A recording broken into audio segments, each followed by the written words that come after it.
Beervent season, which we should probably talk about a little bit before I get into this beer, but Beervent, it's a Beervent calendar is a box that each day you pull a beer out of and you drink that day in celebration of the holiday season. Christmas, I guess, traditionally, Advent calendars, the Advent season. We won't get into that. That's a whole different video for a whole different channel, not mine. I like Higher Gravity's Beervent calendar. To me, it's the perfect curated calendar, the curated box of fun beers. Fun beers that either I wouldn't pick up normally, that I've never had before, or just really fun exclusive things that you don't get anywhere else. This is kind of one of those examples. This is a beer that I've never had before, that I don't know that I would just pick up off a shelf without a recommendation. And for that, I'm extremely grateful for it. This is Duvel 666. Duvel, if you guys are familiar with it, is from Duvel Mortgat, and I apologize for some of my pronunciations here because I don't know. This beer was brewed for their 150th anniversary. Brewery's been around forever. It started off as the Mortgat Brewery. This guy, his last name is Mortgat. He started it for the end of World War I, I guess.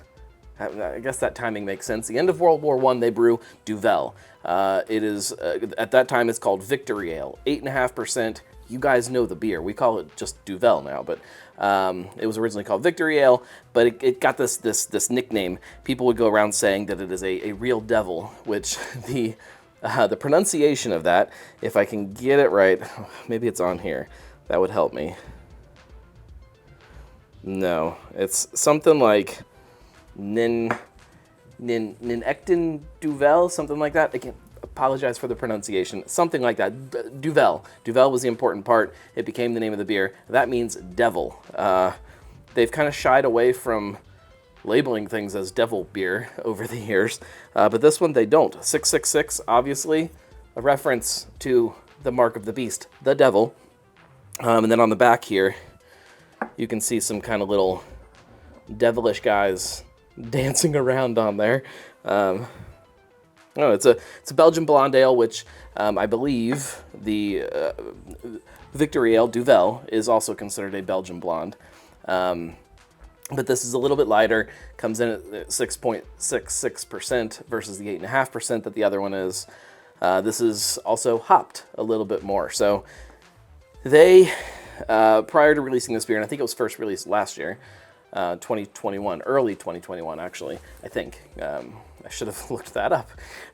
They had just worked with a couple other smaller breweries, a couple more modern breweries, and have been trying to find a way to kind of create some things that more younger craft beer drinkers are flocking to right now. So lower ABV. Not that 6.5% is lower ABV, but for them it is. And a little more hopping to it, and including some dry hopping. So I'm curious to try it. I've heard actually good things about this when it came out, and I just never got my hands on it. We're gonna use proper glassware, a Duvel Tulip. I've had this thing forever. I love this glass. That's what we're gonna drink out of. Let's open it.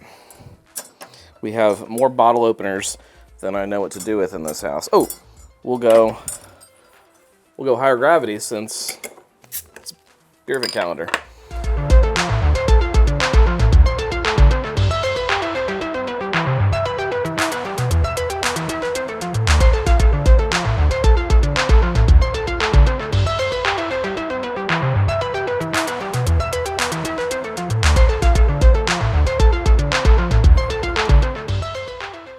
So, Belgian Golden Ale. I expect that it'll be a golden color. And it is. With a big old head on it. Which there is nothing wrong with that. Alright. Yeah, so it is golden. There's a little bit of a haze to it, definitely from some kind of yeast or hop sediment or something going on. There, we'll put that over here so you guys can see it better. It's a pretty beer though. Big foamy head on it. Let's get a sniff. Yeah, it's light, so it's not as. So there's a few other Belgian beers that I've had more recently that you get that big Belgian-y kind of aroma right off the bat. I'm not getting that here yet. I mean, it's there. Yeah, it's definitely there. More of like that clovey kind of thing. All right, we're just gonna dive in here and forgive me because I'm not letting this head die down, so I'm gonna get like foam all over my face. This is gonna be embarrassing.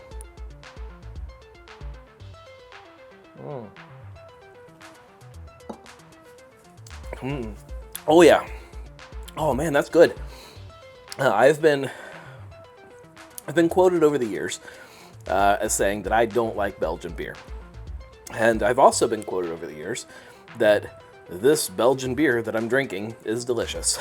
This is another perfect example of that. Not a beer that I would pick up off a shelf because I would think in my head that I might not like it. But I'm going to tell you straight up, I like this. I like this a lot. In fact, it's kind of freaking delicious. So when you hear that it's a dry hopped Belgian beer, you definitely get some kind of vision in your head of some kind of American version of what dry hopping is going to be. This is not that. It's not overly done. It's not over the top like we sometimes like to do beers here. This is really well balanced, really tasty. That Belgian-y yeast pops front and center, and then there's almost like a fruitiness in the background. That shout out to Higher Gravity for picking this one out today. I'm glad that this is my first beer of the day. As we get going further into it, I get more of that citrus, more of the orange that it talks about on the bottle, but not in a typical way. It's like earthy citrus. Oh, it's wonderful. It is so good. It's good, guys. Cheers.